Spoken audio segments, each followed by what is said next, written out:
welcoming Tom to the Hall of Fame are Gino Auriemma and Ann Myers. Ladies and gentlemen, Tom Jernstedt.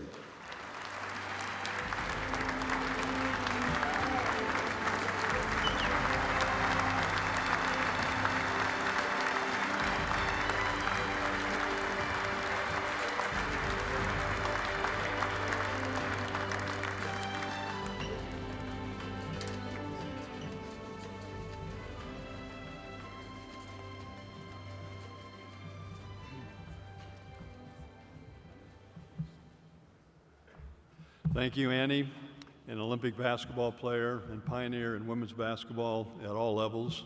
Thank you, Gino. We all know Gino, a two-time Olympic champion, as a legendary women's basketball coach at UConn, where his teams have set records that may never be broken. And my third presenter, John Havlicek, is unfortunately unable to be with us this evening. I'd like to sincerely congratulate my fellow inductees and their families. I'm thrilled for you, and I'm honored to be here with you. Many thanks to members of my extended family for their continuing love and support. My wife, Chris, my children, Derek and his wife, Jen, JC and Cole, my siblings and their spouses, brother Rich and his wife, Jeannie, Missy and her husband, Rick, Susie and her husband, Dick, and my grandchildren, Avery and Jake. Others have supported me in very important ways throughout my career, and I'd like to thank them. At the NCAA, Walter Byers, Dick Schultz, Ced Dempsey, Gene Corrigan, and Miles Brand. At USA Basketball, Jim Tooley, Sean Ford, Carol Callan, and Craig Miller. At the National Association of Basketball Coaches, Jim Haney and Reggie Minton. And at the Hall of Fame, Jerry Colangelo, John DeLeva, Fran Judkins, and Paul Lambert. And at the NBA, Adam Silver, Mark Tatum, Kim Bahuni, Russ Granick, and David Stern. The NCAA Division I Men's Basketball Committee is a group I worked with most closely during my 38 years with the NCAA. The basketball committee is composed of 10 outstanding administrators, men and women, from NCAA member institutions and conferences. I served as the NCAA's administrative liaison to the basketball committee.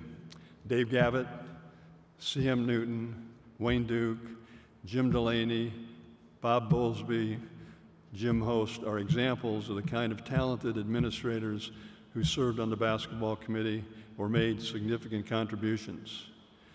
In 1973, the first tournament after I joined the NCAA, there were 25 teams.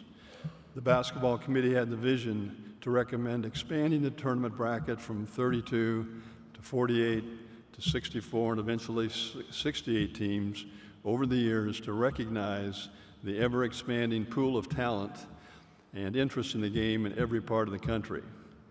Although I have many special memories, I want to make special note of the 1979 NCAA championship game, which featured Michigan State's Magic Johnson and Indiana State's Larry Bird.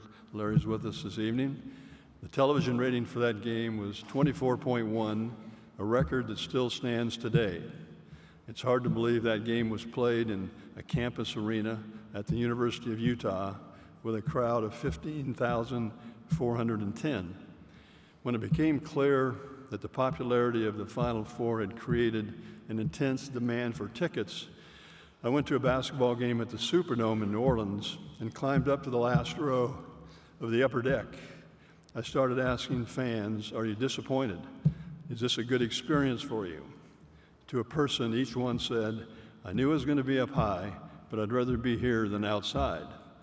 Those fans convinced me that holding the Final Four in dome stadiums would allow thousands of devoted basketball fans to have that experience. It has been an honor to be a part of the game that helps unify us nationally and internationally. I grew up in Carlton, Oregon, a town of 1,054, not much greater than the crowd here tonight. My parents always told me to follow my dreams. Being on this stage in front of you is a bigger dream than anything my parents or I could ever have imagined. Thank you.